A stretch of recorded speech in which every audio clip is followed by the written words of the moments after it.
guys, Ashley Marie Bowden here in studio with the powerhouse who outplayed the house and brought home the win. Season 27 Big Brother winner, Ashley Hollis. Hi, thank you so much for having me, Ashley. Thank you for being here. Listen, I'm always here for an Ashley to Ashley conversation. Same. Name twins, always here for it. Ashley squared. Ashley squared is great. I love that. I love that.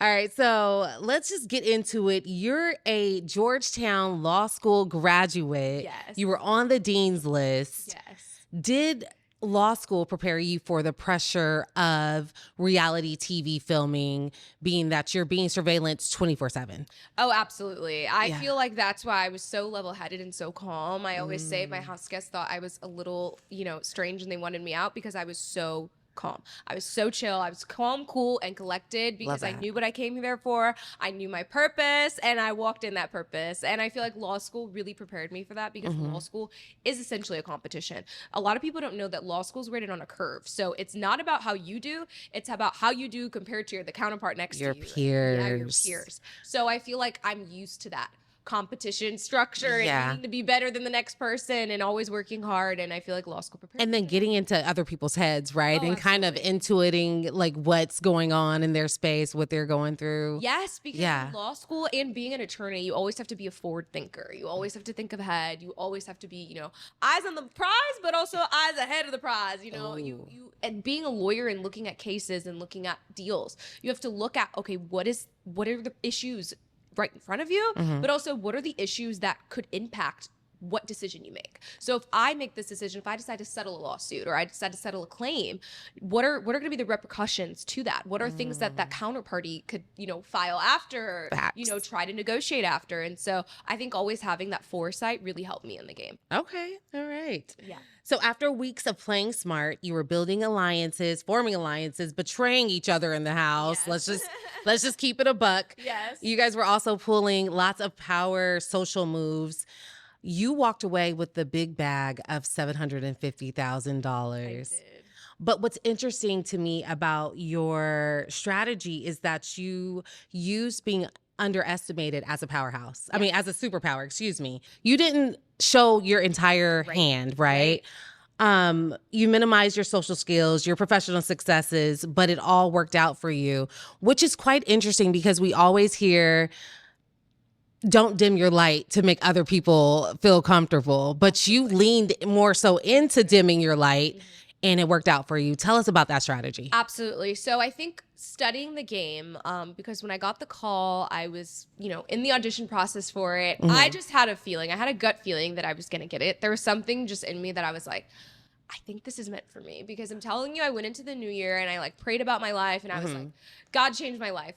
I really, being an attorney is great, but working at a big law firm as I was, it's literally one of the biggest law firms. I think we're the third biggest in the nation, in the United States of America, is a lot of work. And not only that, it's also very, structured. Every day is very similar, it's a pattern, and it's also reporting to other people. And I think I always knew that I wanted something a little bit more than just being at a law firm. I, grew up in entertainment. So I grew up, acting and commercial modeling, and I was doing American Girl covers and fun Lunchables, Billboard in Times Square and things like that. And I sang and I was in musicals. So I always had a passion for entertainment.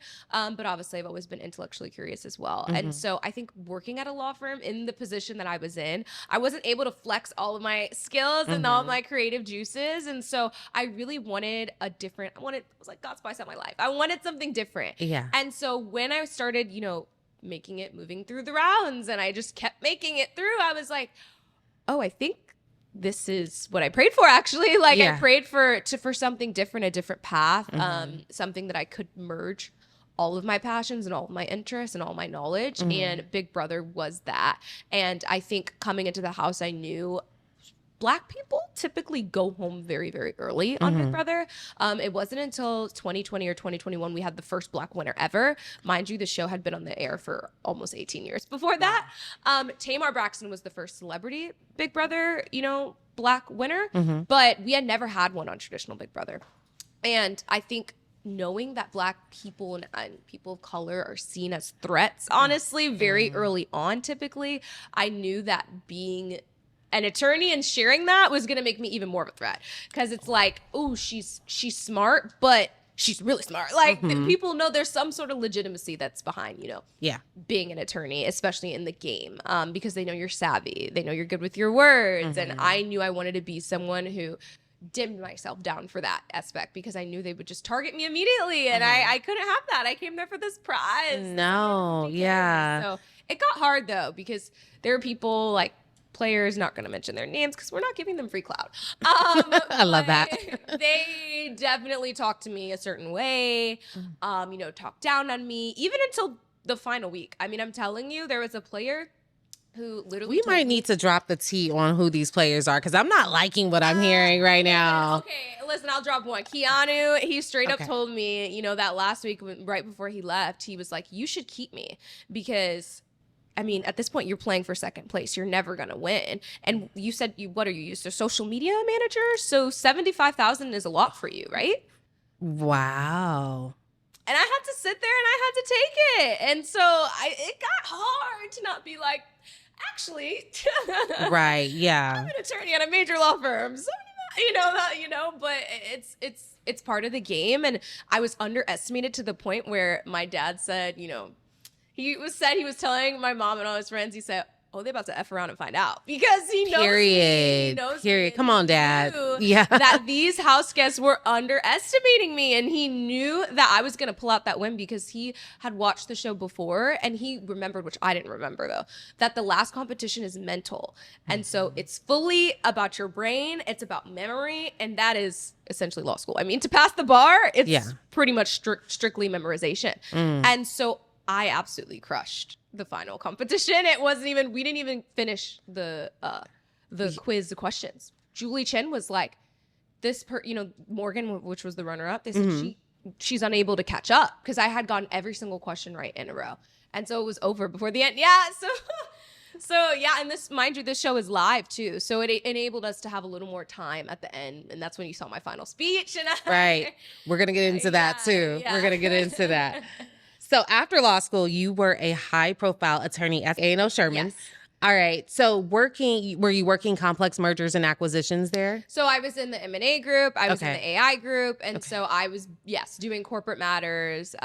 Definitely not really much litigation. So mostly working on deals. So everything involving with deals, I was the girl. Yeah. Okay. So speaking of deals, how did you translate those skills to creating deals in the legal world into forging alliances in the house? Ooh, that's a really good question. So I feel like I went into every single alliance or conversation, even pre-alliance, just looking at how can this person benefit me, not only just now, but long term, and also how can they hinder me? And so I think going into, the first week I saw, okay, Morgan and Mickey, yes, these are girls that we bond over, our skin color and being little brown girls on this, predominantly white network and show. But it was also a little bit more than that because I saw that Mickey and Morgan were kind of running the show initially in the house because I had a late start because of the shower gate and everything like that. And so I saw that, they're connected. They're very connected. Morgan was connected with Vinny. She was connected to Zach. Mickey had Jimmy, by the tip, but Mickey also had Ava. And she also had Will, who I was bonding with. Okay. So I saw their connections outside. And so I'm like, if I attach myself to these two, I'm going to be covered by multiple people in the house. And so I think you see myself sandwiching myself in with people so I can be infiltrating, what they got going on because I knew Vinny, he put me on the block week 1. We were never going to trust each other. Quite frankly, I was never going to trust him. You told me you weren't going to put me up and you did. But I needed him to think that you were. That I did. I want to work with you. I don't want beef with you. Right. Like, we could be going tit for tat. This doesn't make sense. And so I think in my strategy, I always saw like, okay, I'm going to turn my enemies into allies, so much so that they think that we're allies. Although in the back of my head, I already know, I'm gonna cut you when I get the chance, or and I think I had to make that decision also towards the end of the game with Will. Me and Will were very, very close in the house, but I was also very aware that he was closer with Ava. And so I think it was always looking at, like I said, alliances, but also forward thinking, how is this going to impact me? I knew I could never take Ava to the end because if I took Ava to the end, I might lose Will's vote. So even before I made it to the final two, I was already doing my tallies on where can I get the votes and who do I need to sit next to get certain people's votes. Wow. Yeah. Yeah, you had it mapped out. How did you manage to not get your emotions wrapped up in all of this? Ooh, I think that also comes from law school and being Yeah. an attorney. I think you have to, you can't be attached to cases. You can't be attached to clients. You can't be attached. You got to just look at the deals, run the numbers or run whatever it is and do it based off of that. And I think so going in, I knew I was there for a purpose. I wanted to win the prize. I came here for the prize. I also came here for other opportunities as well, obviously, like post-show and things of that sort. So I knew, I'm not going to do anything to embarrass myself. Like, there you go. I also knew, if I need to go back to work after this show, I need to go back to work after the show. So I'm also not going to embarrass myself for that reason. Right. But yeah, I think it was really easy for me to take emotions out of it because I am an analytical thinker. Yeah. I saw it as a game. I saw everything as puzzle pieces and I needed to connect them all together to get to the end. And so I think that allowed emotions to be taken out of it. I think the only time that it truly was harder was like around the time when me and Will were on the block next to each other because he was probably the one person left in the game at that time that I was like, oh my gosh, like this is like, I love him. He's such a great person. He was like a father figure, like in the house to everyone, including me. And so it was hard to like, yeah, I'd imagine. Let that go. But it was a bit of a bond that's built. You have a bond that's built. But at the same time, I knew like, okay, if I'm sitting next to Will in the end, it's going to be tough to get the votes fully because of that emotional connection that everybody had to them. So it's like, it actually becomes a danger. And that was how I was able to flip the vote on him and get him evicted over me is because I looked at, okay, what are his strong suits? I mapped that out. Okay, he's a great social player. He's someone that people can communicate with easily. Okay, but what are the dangers to that? How can I flip that? How can I turn that into a weapon and why that they should evict him? And so I was able to convince everyone like, that's actually more dangerous because if you sit next to Will next week, you sit next to Will next week, Morgan, Vinny, you're going to go home because he's more liked by Kelly. He's more liked by Ava. And so I kind of turned his strong suits into weapons. And that was how I was able to flip the vote. And again, that's being a lawyer. That's girl. I was gonna say you are a great attorney because wow, that is so layered. But that's brilliant, brilliant. Thank you. What do you think you said in your final speech that helped you to successfully bridge the gap between being liked and being respected as a player? Ooh, I think you said, sorry, what did I say? Yeah, like what do you think was the one thing that you said that really made the difference? Ooh, I think everyone audibly would, because you could see the screen when you're sitting there, everyone audibly made a face like, dang, when I said that line about enemies to allies versus my counterpart turned allies into enemies. And I think it really highlighted how I was able to, in the game, truly like go from being the bottom person. Like I was the first target in the house, the biggest target in the house initially over something that didn't even happen that way. It was a lie. There was no 2-hour shower. It was like 30 minutes max. Thank you, Julie Chen. Because she cleared that up for people at interview. But anyway, I came, from being the bottom versus this person next to me was at the top immediately. But yet I was able to somehow shift positions with him because I was able to play the game. I played a social game, which was I'm sitting here in alliance with somebody who tried to get me evicted week 1. If that's not proving that I turned enemies into allies, versus my counterpart just 2 weeks ago, his number one, Lauren, he just almost sent her home, like Keanu, he was very close with Keanu and he's just sent Keanu home. So it's like, is that a social game? And I think that line really highlighted to people that, okay, Ashley really did, Ashley really did do that. That clicked in everyone's mind at that point. Clicked, yeah. I think so too. Let's get into the decision to transition from high profile legal career to now lifestyle, entertainment, and digital content creation. What went into that decision for you? I think for me, like I said before, I've always been inspired by like the art of entertainment. I've always been very involved. I obviously took a break to go to law school, but that really was just because for me, my parents always instilled in me like education is so important. Yes. I think especially people of color and in households, that's kind of the key to attaining a different life or success or a different path. A lot of the time, that's how our parents raise us because it's to them, it's like, okay, you go, you graduate, you work a 9 to 5 and like, that's how you become successful. Obviously now things have changed Things a have bit. changed a lot. But that is a great but- foundation. That is a foundation that we still need. Absolutely. And I think education, my parents always taught me, like, that's something that someone can never take away from you. And Absolutely. like, they always instill me, you're so talented. You're so, you go for all your goals and your dreams, but always have that foundational background that nobody can take away from you. Because if that doesn't work out, you will always have a fallback. Versus if you do it the other way around, now you're trying to figure out your life and you're trying to put the pieces back together. Versus when you have that building block and foundation, even if the other blocks fall, you still have that foundation. Right. Still on. And I think for me, like, my legal degree and my legal background will always be that. If everything goes away tomorrow and there's nothing and Big Brother doesn't matter, I still can just go back and I can go back to a law firm or go in-house at a law firm. I can go work for Paramount in the in-house counsel. There's so many different opportunities, and I will never fall completely because I have that foundation. Yeah, no, you are a dynamic girly. You are so dynamic. Totally. What were some of your daily mantras that you use to help maintain your mental health in the house? Oh, that's a very good question. So I feel like I definitely prayed. I prayed like every single night.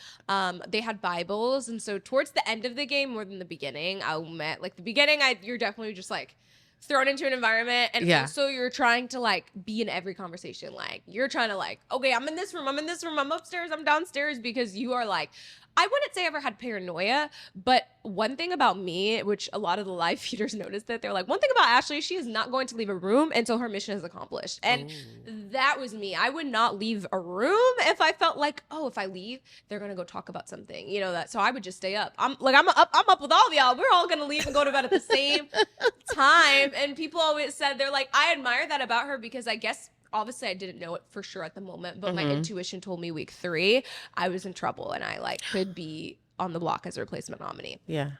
Obviously, now that I'm out of the house, it's crazy that my intuition was 100% correct. I was absolutely You gonna felt be on it. the block. I felt it, and it was actually correct. Like, obviously now you can look back at things and see people's interviews. I was absolutely the main consideration as a replacement nominee. And what I did was I did not leave the room with Lauren until I felt like 100% I'd manipulated her enough to convince her not to put me up and convince her that I wanted to work with her. And so it's crazy looking back and being like, in that moment, that was what my gut was telling me to do. And everybody said it was crazy on the live feeds. As soon as I left the room and someone else came in, she was like, I don't think I'm going to put Ashley up. I don't think it makes sense. It doesn't. And I flexed my acting skills a little bit. Okay. I went in there and I was like, I'm going to cry. I told Rachel, I'm going to cry, because if I cry, Lauren, I knew she was a very emotional player. And so I knew if I cried, I'm gonna get her that way, because she's gonna feel that emotions. And I'm like, how could you? You're not thinking. So I came in knowing I was a potential replacement, but I was like, so who are you thinking? I played dumb. I'm like, who are you thinking? She's like, well, me? What? Why would you do that? Oh yeah, you really put on. We're girls. Like, Yeah. why would you eliminate me? I'm not a big, strong man. I'm not gonna win these physical competitions. You can beat me in all the competitions, Lauren. Like, she was a dancer and like, gymnast and all of these things. She's way stronger. You're faster. You're stronger. Like, I don't even work out. Actually, I did Pilates before the show very religiously. But yeah, I think it was just knowing people's weaknesses and being able to capitalize on that. And it sounds terrible, but in that game, that's what you have to do in order to. Yeah, you knew everyone's trigger points. Yes, that's what it is. You have to know people's trigger points. And I, And you did, and now you're here. And I did, and I'm winner. here. But yeah, I think just like praying and reading the Bible towards the end of the game a lot helped. Also, it gets really boring in the house, which people. Yeah. This is not a controversial statement. I love CBS, but everybody talks about it because when the numbers start to dwindle down, there's still no TV, there's still no phone, like there's still no games, there's no cards, there's no nothing. So Just a Bible. Yeah. Oh wow. Yeah, that's the only book that is allowed in the house because it's religious for religious reasons. So yeah, I just read the Bible and prayed. I started talking to the camera a lot more towards the end, just like having conversations, mapping out what I was gonna say. I think people saw me do that a lot with my final speech. I was like, okay, these are the points I want to say, and I'm verbalizing out loud because you have no pen and paper, no notepad, no nothing. Wow. You have nothing, no recorder. You can't record yourself and listen back. Nothing. So for me, I was like repetition. If I remember first, I just mapped out what I wanted to say. And then from there, building the strong points, like I said, what are the other person's weakness? And I prepared a speech for both people. I was like, because whether I'm sitting next to Morgan or Vinny, I'm about to be prepared and I'm about to, win this game somehow. I'm going to do my best, basically. And so, yeah, I think just talking to yourself. Yeah. How did you do that without, I guess, them catching on to what you were doing, your opponents? Yeah, well, there was only 3 people left at that point in a big house on the CBS lot. So there was a lot of wiggle room. Like I would go outside and I would just, I would just be, find a little safe space. Make sure nobody was around. I'd constantly be looking like paranoid. I'm like, they can't hear what I'm saying. Or I'd go in the wine room, close the door and whisper. I would whisper a lot. I would just whisper. But your mic pack is still on you? Mic pack is still on. So, okay. Yeah. All right. So let's talk about some of your personal philosophies. I know you believe that professional women should not be afraid to embrace their spunky side. Absolutely. Or to pursue non-traditional paths like reality TV. We kind of got into that with just your parents instilling that foundation of education and then you taking the next steps and taking a risk to do something a little bit more non-traditional. Yeah. Is that something that you encourage other young women to do and to get into? Yes, absolutely. I think obviously I will stress like there is a huge value in education. Yeah. Just because I think especially in entertainment or any industry that you can be successful and that's a non-traditional route, like real estate. Real estate's one of those. You don't need a degree to do real estate. You can go get a real estate license, study for the test, get your hours, and you can be a real estate agent. And you may be very successful at that. And you may be even more successful than a traditional 9-to-5. But at the same time, all of these industries are fluctuating, right? Like you have Hollywood who, the SAG strikes. You have, there's various factors that can affect whether you get your bread, whether you get your money, and you don't want your whole world to fall and crumble because you have no, have no plan B. Right. I think my parents just always instilled in me having a plan B. So I think like I definitely encourage everybody, all the little girls and boys, go for your goals, whether it's basketball, football. Like I do think there is a power in pursuing that. And sometimes you need to like beat the path down until you realize, okay, maybe this isn't for me. I think you have to be the one to decipher that yourself, not your parents, not your friends, not anyone. But I definitely think always have a plan B. That could not be education. Maybe it's something else, but I do encourage all people to have a plan B when it comes to career, just because you never know what's going to happen. An industry could fall and crumble in a second. But if you have that plan B, you're fine. So maybe you want to be a singer. Maybe you want to be the next Beyonce. Okay, what's your plan B if that doesn't work out? Maybe real estate. There are other avenues that don't necessarily have to be going to college or going to things. But I think I always instill in people have some sort of plan B so that your life doesn't fall and crumble if something doesn't work out. God forbid something doesn't work out. Yeah. It may work out. Like, I mean, and I think everything in life is about calculated risk. Right. I feel like I always stress that when I talk to people, or like in law school, I mentored, young inner city youth. And for me, I always told them like, risks are fine. Risk can be, with great risk comes, even greater reward.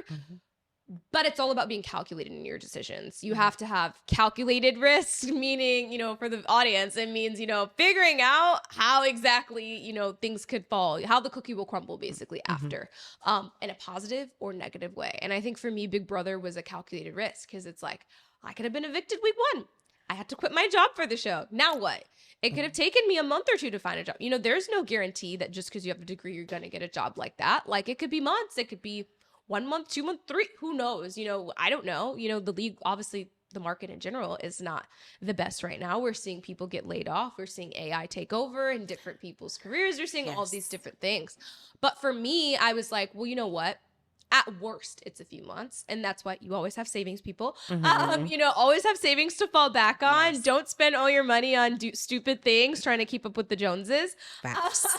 That's even more important. I think, having the value, understanding the value of money is something I always taught too when I mentored, because some people feel like they need to keep up with the Joneses. And, maybe you will get money. Maybe you will become an NBA player, or you'll hit big and you'll do whatever it is that you want to do.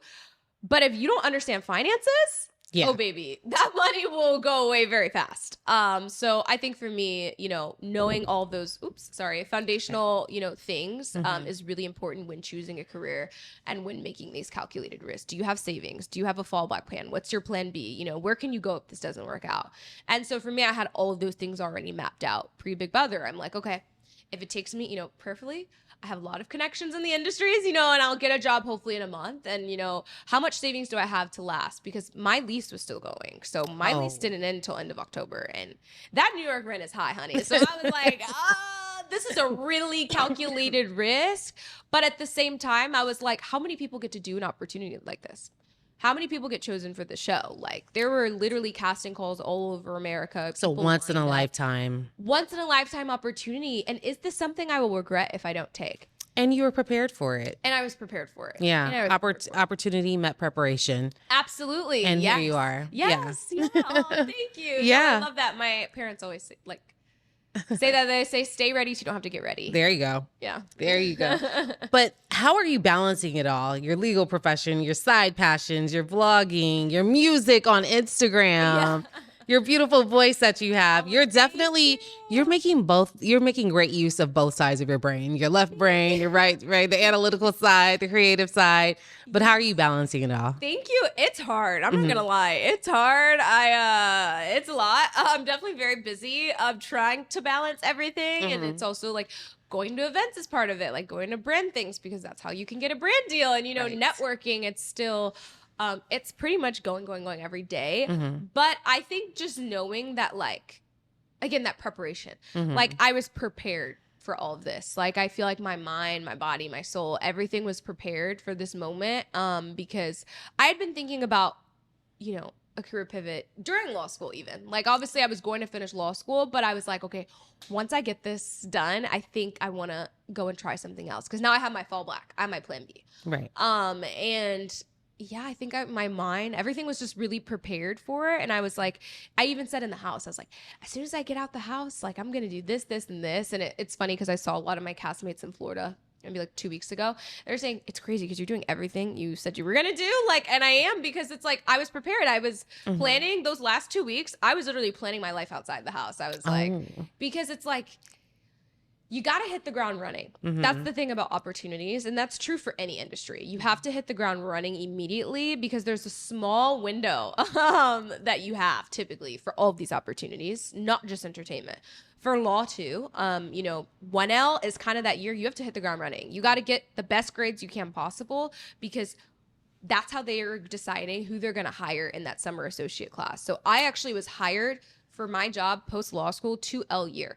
So it was literally, law school wasn't even finished. I had a job offer before I even went into 3L. Hey now. But that's my point. You have to be very calculated. You have to hit the ground running, because I knew there's a small window, and a lot of opportunities in life are like that. And so I think knowing that and having that mindset and knowing you just got to grind it out, because hard work will always pay off in life and whatever you do. And so, I'm trying to take advantage of every opportunity I have, because you never know when they're going to stop. So you got to take them all. Give them all to me. Yes. Well, I love your mindset. Such a smart woman.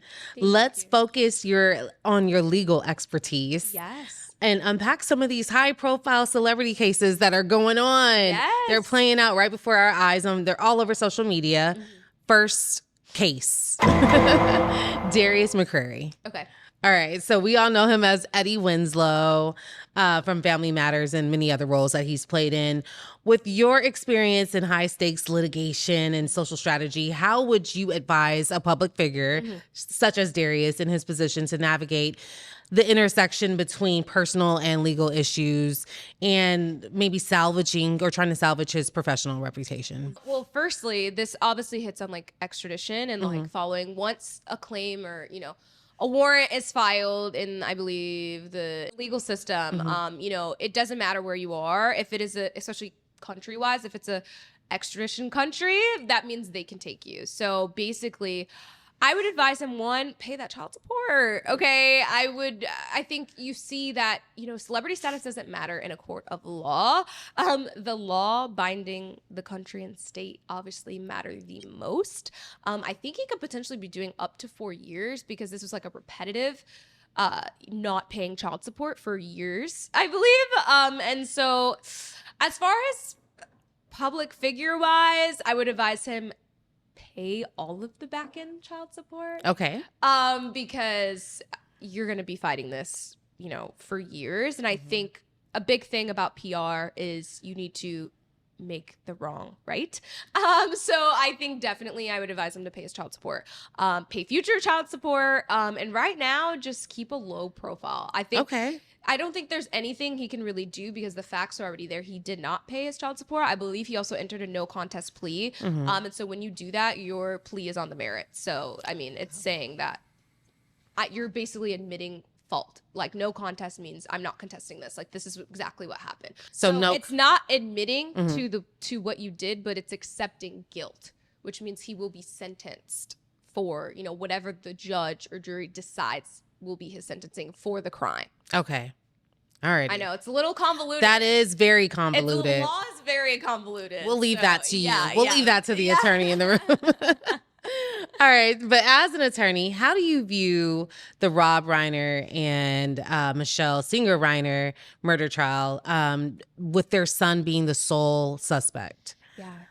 How do you see this playing out? Because there's a lot of speculation right now. We know their son has a high-profile attorney, Alan Jackson. There's concerns about him maybe using his parents' money to fund his legal defense. But also, at the same time, Alan Jackson could be taking this case on pro bono. I'm not sure if he is or not. I'm just throwing that out there. And even if Nick has access to the trust, to the funds, to his parents' funds, his siblings could stop that, right? So give us the breakdown on what your thoughts are on this case, because there's a lot of layers. Yes, there are a lot of layers. Obviously, this is a very sad case. I mean, it's sad anytime you hear a homicide, but obviously coming from inside the own family, inside the own house. Obviously, we've seen, the son has had a lot of mental health issues in the past, and you've seen, his parents try to be supportive and support him in any way that they can. So firstly, let's just say that's very sad and rest in peace, right? To both of them, both of the Rainers. But firstly, I think, I think, I see the defense probably trying to take the mental health angle, because I believe I've already been seeing in the headlines where it's like schizophrenia and, they're trying to say all of these other things. And they're saying that he's expected to plead not guilty.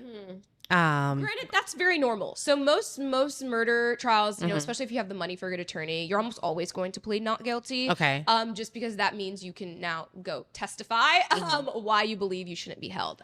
So obviously that's the opposite of the previous case we just talked about, where he's basically admitting guilt. So this person is not admitting anything. They're saying, I want to go to trial and I want to test my fate. Basically, I want to see what the judge and the jury have to say. Right. So it doesn't necessarily mean, obviously, he didn't do it. Obviously, we've seen plenty of cases in the past where, the big Utah case, he also pleaded not guilty. And obviously, there was overwhelming evidence that he did commit the crime. But I think obviously he's being charged with first-degree murder, which makes sense. So they'll obviously have to prove the intentionality behind it. They'll have to prove premeditation, so that this was pre-thought of. This wasn't just heat of the moment passion. This was premeditated. This was an intentional killing. And so I think so far, I mean, they seem to have a lot of evidence against him, because there was no proof that any doors were broken into. It seemed like, the person who committed the crime obviously had entry into the house. And I think obviously we'll be seeing more things come out. It's very early on. But I definitely see the defense trying to take the angle of, he's not mentally stable. He's not mentally fit. And they're going to plead no guilty probably for trying to get criminal insanity. Yeah. But I do also believe that this was an elevated first degree, which is under special circumstances, which special circumstances are typically like the severity of the crime. And so it can elevate basically just a normal charge. So it can elevate the sentence from whatever the first degree murder is, sentencing structure is in California, to more elevated, which could face the death penalty. However, in my own legal opinion, I don't think we'll be seeing that happen or, come to fruition just because of California's moratorium laws. California is, very lenient on things, and they as far as death penalties. So I think he could be facing life without parole and not death penalty, even though it's, filed where it's first degree murder with special circumstances. So that's my own legal opinion. What makes obviously. what makes the circumstances special?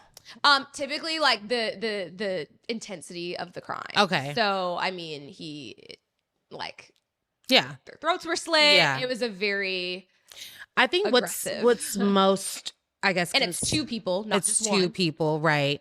And they had footage of him going to get a drink after the murders, which was that was interesting to me. Very callous. It was very callous. Mhm. So, do you think that the insanity plea will stick? It's very hard to say because also a part of the insanity plea will be him being evaluated by a mental health specialist, psychiatrist, or whoever is on the job, and so it's really up to whatever the test says. Okay. But I think I don't know too much about his personality. I don't know too much about what his interactions were before this happened, because they're also going to consider that too. It's going to be a whole variety, of the circumstances. They're going to look at every single thing. And if you were normal just the day before, and then Yeah. the day, But all then of a he sudden wasn't. But then he wasn't. That's my point. So that's why So- we don't know. Oh my gosh. I We have really to see how don't this know. We plays have out. to see how it plays Yeah. out. We have to see what a mental health evaluates. Right. His mind. Granted, people can pretend. People can pretend to elevate. I mean, that's an attorney's job, is to, advise their client on what's going to be best to get them, the least amount of sentencing possible or get them off. That's your job as an attorney. Whether you believe that they're guilty or not, your job is to not care Right. about what it is. It's to look at the facts of the case and see how you can win. So if the attorney believes that an insanity plea is how they can win, they're going to take it and they're going to They're ride gonna it run out. with it. So Yeah. we'll just have to see.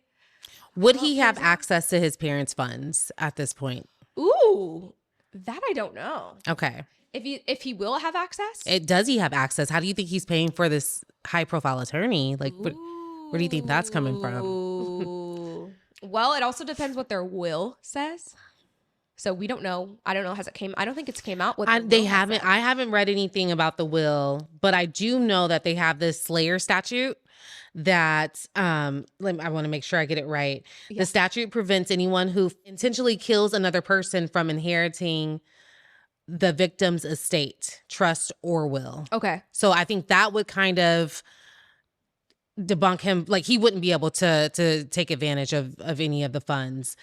A final criminal conviction for murder is a strong trigger, but a civil court could also make a finding that the killing was intentional, even without criminal conviction. Right. So it could go to civil court. Oh yeah, absolutely. You see Yeah. that happen in OJ Simpson's trial. So OJ Yeah. was not convicted in a Mhm. court of law, criminal court of law, but he Mhm. was convicted in civil court of law, and he Right. was ordered to pay all of that money. And unfortunately, even in his death, a lot of his estate actually does have to be paid to, pay off the civil, trial. And yeah, you could see it play out in civil. Granted, I don't know if it will, because unfortunately both the parties Right. are deceased.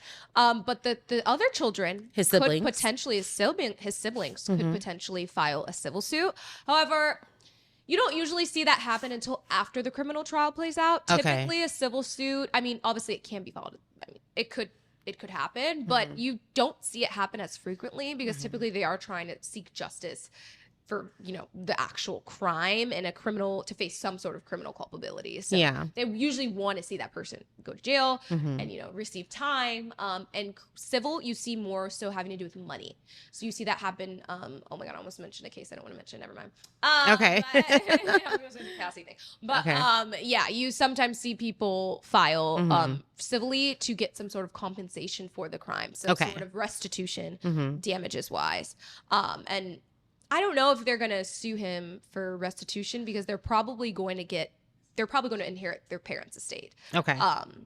Because like you just said, that law. Yeah. Yeah, you just said that's California law. By the way, I'm licensed in New York and Illinois, not California. But yeah, because of that law that you just mentioned. Okay. If he's blocked, if he's convicted, Mhm. he won't be getting the money anyway. So I can't see a point of them filing against their brother for money if they're going to inherit all the money. If he's Yeah. blocked. Okay. All right. So let's get into Trey Songz. With your legal background, how do you analyze the ongoing legal scrutiny that he's going through. We know that he allegedly punched someone at a New York City nightclub. He damaged some property at another venue. Yeah, what are your allegedly. thoughts on that? Allegedly. Yes. So my thoughts are, well, one, it's gonna hinge on intent and provocation. So the court is going to, and as an attorney, you would look at the facts to see, was he provoked? Is there any way, if I was on defense, which is Trey Songz, I would look at, is there any way he was provoked?